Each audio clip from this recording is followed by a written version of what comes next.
first-year college taking up communication arts in UP Baguio. And the reigning Sanyata Nueva Vizcaya 2018, Femush Liza Mines, is Miss Millennial Nueva Vizcaya.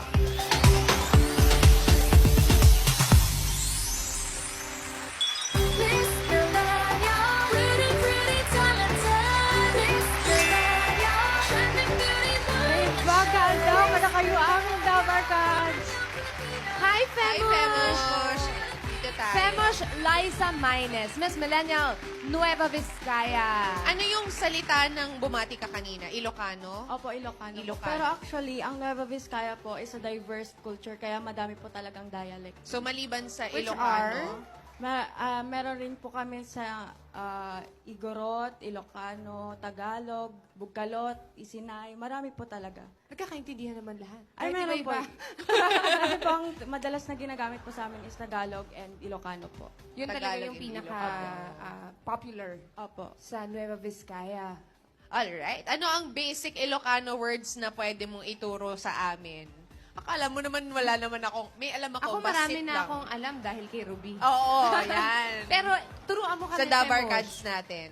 Napintas ka, Maganda Ay, ka. maganda Oo, ka. alam ko. Ano pa? naimas, Masarap. Masarap. makan, naimas nga makan, masarap na pagkain. Eh yung magandang umaga. Naimbag na bigat po. Nabigat. Opo. Naimbag na bigat. Paggabi, rabi. Rabii, correct. Femush, saan located ang Nueva Vizcaya? Ang Nueva Vizcaya po is part of the Cagayan Valley po. Cagayan Valley. Region 2 po siya, dito sa Luzon. At paano pumunta sa Nueva Vizcaya? Kung nandito po kayo sa Manila, marami pong bus galing ng Cubao, Pasay, Sampaloc na papunta pong Isabela and Tugigaraw. Lahat po ng bus na yon, madadaanan po ang Nueva Vizcaya. Yes. 7 hours po ang biyahe. Puro by land lang talaga. Walang by plane. Wala po. Pero, Pwede mabilis naman, na rin. bababa ka ng Isabela, pero tapos may may land ka extra pa rin. road ka pa Oo, rin. ganun pa din siya. So, Hindi po talagang dadaan by po land. actually yung Madadaanan kasi siya. Opo. So, daanan siya ng mga pauwi ng, ng norte. Panorte. Oo, panorte. Alright, Femosh, baka gusto mo naman, baka pwede mo naman kaming ipasyal na sa Nueva Vizcaya kasama ang Dabarkads. So, Dabarkads, tara na sa Nueva Vizcaya and let yourself experience the naturally vibrant culture of the Nueva Vizcayanos. Tara na, Nueva Vizcaya!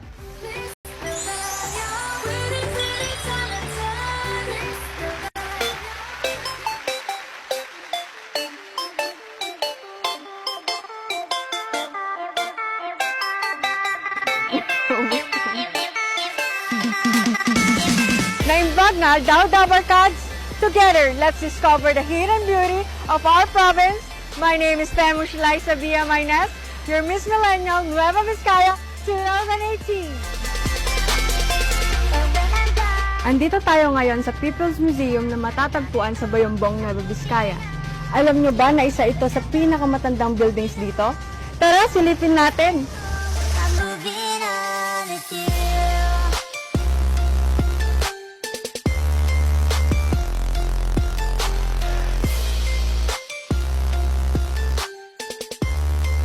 Hello, first time po papasok sa isang cave.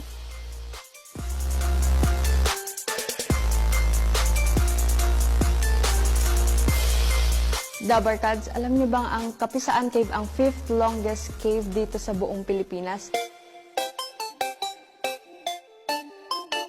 Naima si Citrus.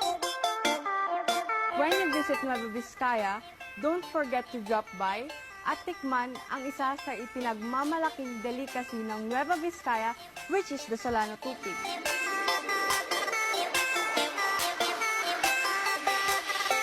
Dabarkads, umayo ramanan daytoy nga naluto nga tupig.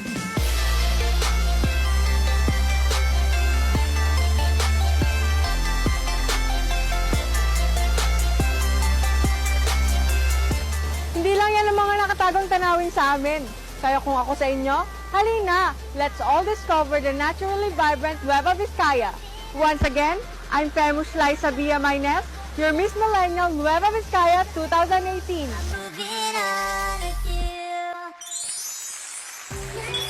Eto na nga, yung mga ipinakita natin kanina, iisa-isahin na natin.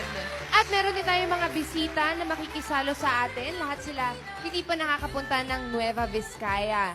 Andyan si Marlon Tan and Yon Manigo from Cebu. Si Jewel Bering and Kiel Tan from Rojas City, Capiz. Halika, baba tayo. Malalayo rin ang Come on, guys, mga pinanggalingan join us. nila. Sige. Femosh, dito ka. Ipakilala mo naman sa amin ang mga pagkain sa Nueva Vizcaya. First po, of course, ang Nueva Vizcaya is the citrus capital of the Philippines. Kaya meron po tayong mga citrus dito. Yan po lahat. Matatamis po yan. Kahit Matamis citrus, yan? matamis. Opo, matamis po lahat yan. Tikman natin Tikman mo mamaya po. yan. Ano tawag dito? Citrus po. Citrus. Citrusang. Dalandan or Satsu. Satsuha? Satsuka. Satsuma. Satsuma. Satsuma. O, papatikim natin sa ating mga bisita ngayong araw na to, ha. Bigyan ko kayo tag-iisa. And of course po, dito sa citrus, may na-process na pong citrus wine po dito. Ayun po Citrus siya. wine. Ito. Citrus wine. And aside po sa citrus, meron din po tayong Yacon wine and Bignay wine po. May matamis- yapon at saka may bugnay. Opo. Alam mo, Bignay ang wine. nakakatuwa siya, kasi normally, ang prutas, pag malakas ang amoy, doon mo malalaman kung maasim siya. Maasim or matamis. Ito wala siyang amoy. Walang amoy. At all. Matamis Pero po talaga matamis yan. siya.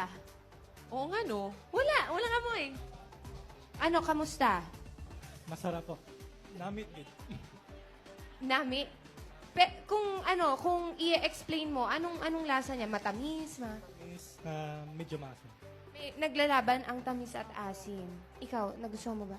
Opo, mas matamis compare sa asim. Mas malakas yung Tamis matamis. kaysa sa asin. So, hindi siya kasi pag tinignan mo siya, mukha lang siyang parang dalandan, no? Hindi Correct. pala siya talaga dalandan. Ayan na nga, Binubuksan ko na nga eh. Okay, ano pa yung iba, Femush? And of course, meron po kaming tupig dito na with different flavors po. Meron po kaming yema, pastillas, ube, and of course, yung original po na flavor, which is the buko po. Akalain mo, meron na palang flavors ngayon ng Kasi ang mga Filipino po is very creative and ayun, nagamit po ng Nova Vizcayanas ang pagiging Si creative. Henyo Master, paborito yan. Ang tupig. Ang tupig.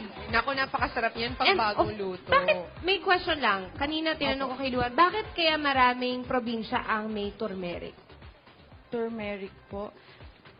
Ang turmeric po is very abundant po dito sa Pilipinas. Kaya siguro po marami pong talagang nakaka-discover kung paano gumawa ng turmeric tea.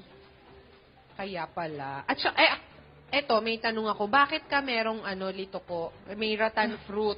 Kasi ang alam ko sa sa Baguio, sa Isabela. May part po kasi ng Nueva Vizcaya na bulubundukin po, gaya ng Santa Fe po. Doon po makikita ang Maraming rattan. Lito ko po tawag namin. Lito ko nga. Opo. Kami din. Patikim natin ka na Pero Marlon, dito- kinayon, yung tupig. Sige, Ito punta po, kayo tupig. doon. Ayan. Si Sige. Kelvin at saka kay Jewel. Kung gusto niyo rin po tikman ang aming inuruban, ito po yung aming inuruban. Anong tawag? Inuruban po. Inuruban. Para rin po Gawa siyang sa- malagkit, pero yung process niya po ang very extraordinary po. Bakit? Kakaiba. Paano siya ginawa? Ang ginagamit po dito is yung murang palay. Tapos, ang ginagawa po, sinusunog po siya gamit ang bamboo. Tapos, after po nun, binabayo po siya namin. Yung mortar and pestle na kahoy po. Binabayo. Opo, binabayo po. Tapos, after po nun, tinatahid po siya gamit ang bilao para ma-separate po yung mismong malagkit sa palay po. Yung skin ng palay po. Napakatrabaho. Galing. Gano'ng katagal gumawa ng isang bilaong ganyan? Isang buong araw. Actually, meron po talaga yung isang barangay sa Solano, isang town sa Nueva Vizcaya na gumagawa po talaga ng inuruban. Ng mga expert na mabibilis Solano. na yung mga yon. At Teka, saka- tanong natin si Yon. Kamusta? Ang tupig. Masarap po. Anong flavor yung nakuha mo? Buko po. Original. Parang may kakanin na... Masarap po siya. Matamis. Hindi mo explain. Si Marlon. Masarap po siya. Yung nakuha ko po yung pastillas. walang ganito sa Cebu, kaya medyo hindi kami marunong mag-explain. I-try nyo rin But, po yung yema. It's very unique. Para siyang rice cake sa amin sa Cebu. Meron kaming puto.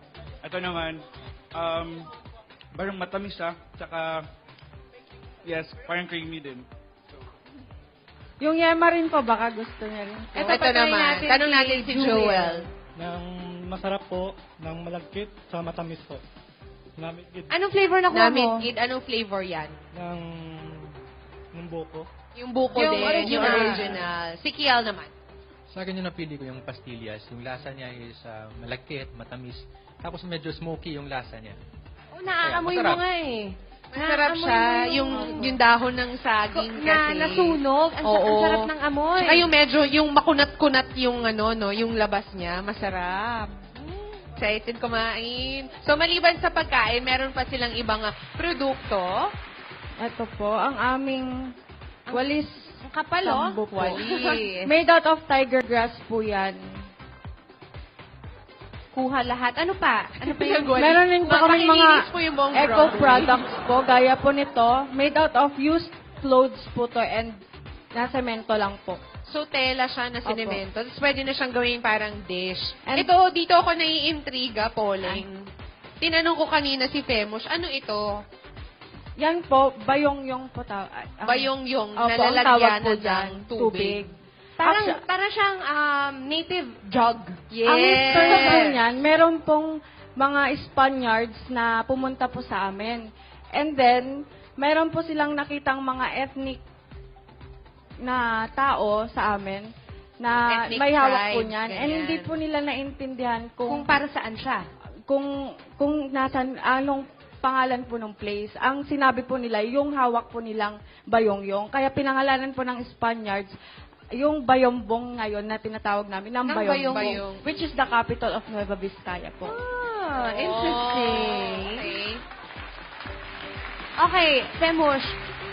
Since yung mga bisita natin ngayon dito, hindi pa nakapunta ng Nueva Vizcaya, ano ang mga top Instagrammable places para sa'yo? First po, of course, ang aming Kapisaan Cave. Ito po yung 5th longest cave system dito sa Pilipinas po. Meron po siya, ay 4.2 Wow. kilometers po ang kahaba niya. Na matatagpuan po sa Cebu, Nueva Vizcaya. And ang second po is the Edralin Falls, na 3 layers po ang taas ng falls na yan. Wow! Pasilip na pasilip. Parang pinakita niya yata kanina yan eh. Ang ganda. Edralin Falls po Ayun! yan. May story po ang kung bakit naging Edralin Falls po yan. Sino si Edralin?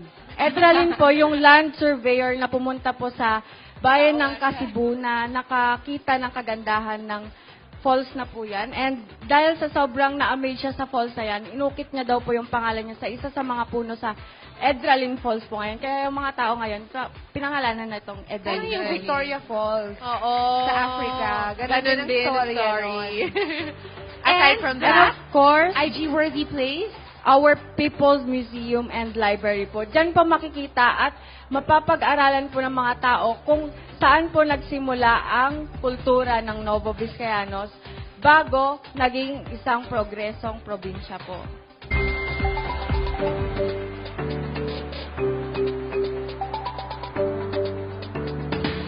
Miss Millennial Philippines 2018 will take home 500,000 pesos.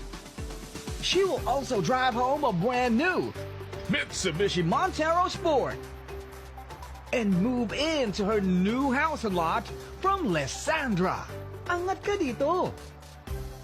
A special prize also goes to the Bayanihan Queen, who will bring home 100,000 pesos. Plus, a chosen project in her city or province will receive 1 million pesos worth of funds. Let us find out who will be this year's winners of Miss Millennial Philippines 2018.